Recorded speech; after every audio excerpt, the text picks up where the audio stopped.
Hello my guys, welcome to the channel movie man. അപ്പോൾ നമ്മുടെ ഇന്നത്തെ പരിപാടി എന്ന് പറയാനായിട്ട് എമ്പുരാൻ, നമ്മളെല്ലാവരും കാത്തിരുന്ന നമ്മുടെ എമ്പുരാൻ റിലീസ് ആയിരിക്കുകയാണ്. അപ്പം അതിനകത്ത് എമ്പുരാൻ കണ്ടിട്ട് എൻ്റെ ഒപ്പീനിയൻ ഞാൻ പറയുന്നതാണ്.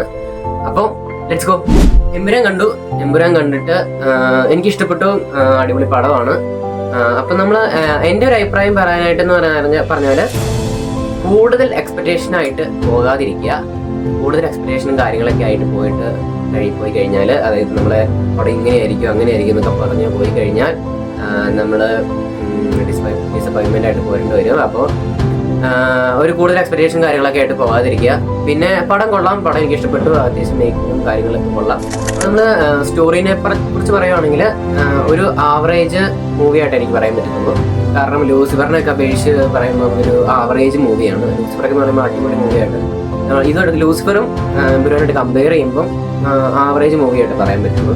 പിന്നെ എന്ന് പറയാനായിട്ട് ഇതിൻ്റെ അകത്ത് വയലൻസും കാര്യങ്ങളൊക്കെ ഉണ്ട്. അതുകൊണ്ട് നമ്മൾ ആദ്യം സിനിമ തുടങ്ങുമ്പോൾ തന്നെ അത്യാവശ്യം വയലൻസ് ആയിട്ടാണ് നമ്മൾ സിനിമ തുടങ്ങുന്നത്. അപ്പം കുട്ടികളൊക്കെ ആയിട്ട് പോവുകയാണ്, തീരെ ചെറിയ കുട്ടികളൊക്കെ ആയിട്ട് പോകാതിരിക്കുക. വയലൻസും കാര്യങ്ങളൊക്കെ ഉണ്ട്. പടത്തിന്റെ ഫസ്റ്റ് ഹാഫിനെ കുറിച്ച് പറയുകയാണെങ്കിൽ നമ്മൾ കുറച്ച് ലാഗടിപ്പിക്കലാണ് ഫസ്റ്റ് ഹാഫ് എന്ന് പറയുമ്പം. പിന്നെ ഫസ്റ്റ് ഹാഫ് കഴിഞ്ഞിട്ട് പറയുന്ന സെക്കൻഡ് ഹാഫിലോട്ട് തുടങ്ങുമ്പോഴത്തേനും ഒരു കുറച്ച് ഹൈ മൂവ്മെന്റ് ഒക്കെ വരുന്നുണ്ടെങ്കിലും എൻ്റെ ഒരു ഒപ്പീനിയൻ എന്ന് പറയുന്നത് അത് അത്രയ്ക്ക് വർക്കൗട്ട് ആയില്ല എന്നുള്ളൊരു അഭിപ്രായമാണ് എനിക്ക്. കാരണം കുറേ ക്യാരക്ടേഴ്സ് അതിൻ്റെ നമ്മൾ വരുന്നുണ്ട്. സെക്കൻഡ് ഹാഫൊക്കെ ആയപ്പോഴത്തേനും കുറച്ച് ക്യാരക്ടേഴ്സ് നമുക്ക് വരുന്നുണ്ടെങ്കിലും അതിൻ്റെ അകത്ത് ആ ഒരു പടത്തിന് ആപ്റ്റായിട്ടുള്ള ക്യാരക്ടേഴ്സ് അല്ലെന്നുള്ള ഒരു ഇതാണ്. കറക്റ്റായിട്ട് പറയുമ്പോൾ ഒരു വർക്കൗട്ട് ആയിട്ടില്ല, ആ ക്യാരക്ടർ വർക്കൗട്ട് ആയിട്ടില്ല എന്നുള്ളതാണ് എൻ്റെ ഒരു അഭിപ്രായം. പിന്നെ പറയുന്നതെന്ന് പറഞ്ഞാൽ നമ്മുടെ സ്റ്റീഫന്റെ എൻട്രി എനിക്ക് ഭയങ്കരമായിട്ട് ഇഷ്ടപ്പെട്ടു. പറയാതിരിക്കാൻ വയ്യ, അടിപൊളി എൻട്രിയാണ്. നമ്മൾ ആ ഇറങ്ങി വരുന്നതൊക്കെ സെറ്റപ്പ് ഉണ്ടായിരുന്ന അടിപൊളി എൻട്രിയാണ്. എനിക്ക് ഭയങ്കരമായിട്ട് ഇഷ്ടപ്പെട്ടു. ഋഷി അബ്രഹാമിന്റെ ഇൻട്രോ എന്ന് പറയാനായിട്ട് എനിക്ക് വലിയതൊന്നും ഇല്ലെന്നുള്ളതാണ് എൻ്റെ അഭിപ്രായം. പിന്നെ ഭയങ്കര മാർഗ സെറ്റപ്പ് ഒക്കെ ആയിട്ടാണ് വരുന്നത്. ഹെലികോപ്റ്ററും ജീപ്പും കാര്യങ്ങളും ഒക്കെ ആയിട്ടാണ് പുള്ളി ഇറങ്ങി വരുന്നത്. അത്രയും നമ്മൾ ആ ഹെലികോപ്റ്ററും കാര്യങ്ങളൊക്കെ ഇട്ട് ഇറങ്ങി വരുന്നത് അത്രയും ഓക്കെ. പുള്ളി അവിടുത്തെ കുറെ ജാക്കറ്റും കാര്യങ്ങളും കോട്ടൊക്കെ ഇട്ട് ഇറങ്ങി വരുന്നുണ്ട്. അവട്ടങ്ങോട്ട് ഫ്ലോപ്പ് ആണ്. പുള്ളിക്ക് ഒരുമാതിരി എടുത്തു വെച്ചൊരു ക്യാരക്ടർ പോലെയാണ്. പുള്ളിക്ക് അത് ആപ്റ്റല്ല.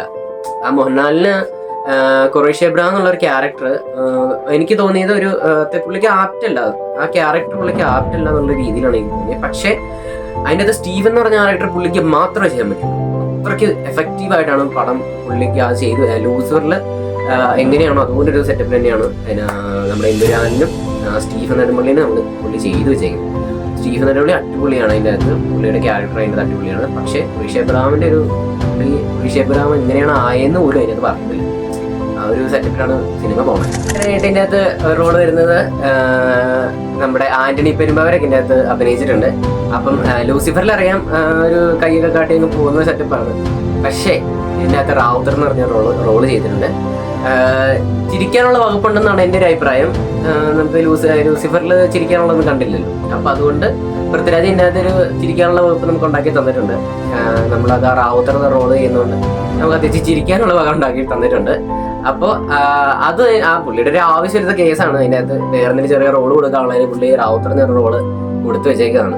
അപ്പൊ അതിൻ്റെ ഒന്നും ഒരു ആവശ്യമില്ലെന്നാണ് എൻ്റെ ഒരു പേഴ്സണൽ ആയിട്ടൊരു ഒപ്പീനിയൻ. നമ്മുടെ പടത്തിന്റെ അവസാന ഘട്ടത്തിലോട്ട് പോകുമ്പോൾ, ക്ലൈമാക്സിലോട്ട് പോകുമ്പോൾ പറയാനുള്ളതെന്ന് പറഞ്ഞാൽ ക്ലൈമാക്സ് എൻ്റെ ഒരു അഭിപ്രായം പറയാനായിട്ടൊരു സാറ്റിസ്ഫൈഡ് അല്ല ഞാൻ. ക്ലൈമാക്സ് അത്യാവശ്യം സാറ്റിസ്ഫൈഡ് അല്ല. കാരണം നമ്മുടെ ലൂസിഫറിന്റെ അവസാനം എന്നൊക്കെ പറയുമ്പം അത്യാവശ്യം ബിൽഡപ്പൊക്കെ കൊടുത്തുള്ളൊരു ക്ലൈമാക്സ് ആണ് വരുന്നത്.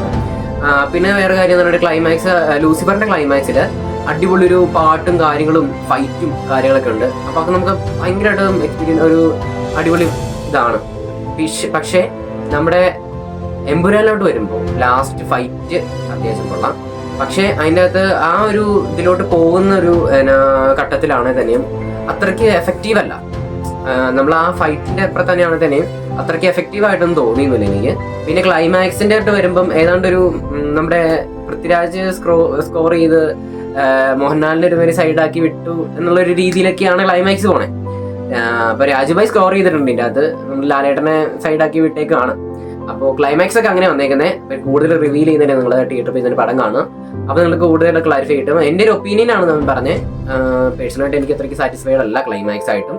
പിന്നെ നമ്മൾ പറയുന്നത് നമ്മളെ എല്ലാവരും ആ സിനിമയിൽ കാത്തിരുന്ന ഒരു സാധനമാണ്. നമ്മുടെ പുറകില് ഡ്രാഗന്റെ പടമൊക്കെ വെച്ച് ഒരു ക്യാമിയോ അതിനകത്ത് വരുന്നുണ്ട്. അത് റിവീൽ ചെയ്യുന്നില്ല നമ്മള്. നിങ്ങൾ കാത്തിരുന്ന് തന്നെ കാണുക. അത്യാവശ്യം അടിപൊളിയാണ്, എന്നാലും ഇല്ലൊന്നും ഇല്ല. നിങ്ങൾ എനിക്ക് ഞാൻ കൂടുതൽ പറയുന്നില്ല, നിങ്ങൾ പിന്നെ അതൊരു സ്പോയിലർ ആവും. അപ്പോൾ അത്യാവശ്യം അങ്ങനെയുള്ള ക്യാരക്ടറാണ്. നിങ്ങൾ എന്തെങ്കിലും കാണുക, എന്നാലും നിങ്ങൾക്ക് കറക്റ്റായിട്ട് എൻ്റെ ഒരു എഫക്റ്റ് മനസ്സിലാവത്തുള്ളൂ. പിന്നെയുള്ളതെന്ന് പറയാനായിട്ട് നമ്മുടെ പൃഥ്വിരാജ് പറഞ്ഞേക്കുന്നത്, എൻ്റെ ഓഡിയോ ലോഞ്ചിൽ പറഞ്ഞ L3 ഉണ്ടെന്നാണ് പറഞ്ഞേക്കുന്നത്. അപ്പോൾ നമുക്ക് എന്തെങ്കിലും അടിപൊളിയായിട്ട് കാത്തിരിക്കാം. ലൂസിഫറിനെ പോലെ ഒരു അടിപൊളി പടമായിരിക്കും നമുക്ക് പ്രതീക്ഷിക്കാം. അപ്പോൾ ഇന്നത്തെ വീഡിയോ ഇത്രേ ഉള്ളൂ. അടുത്ത വീഡിയോ ആയിട്ട് നമ്മൾ ഒട്ടനെ വരുന്നതായിരിക്കും. Stay tune. അപ്പോൾ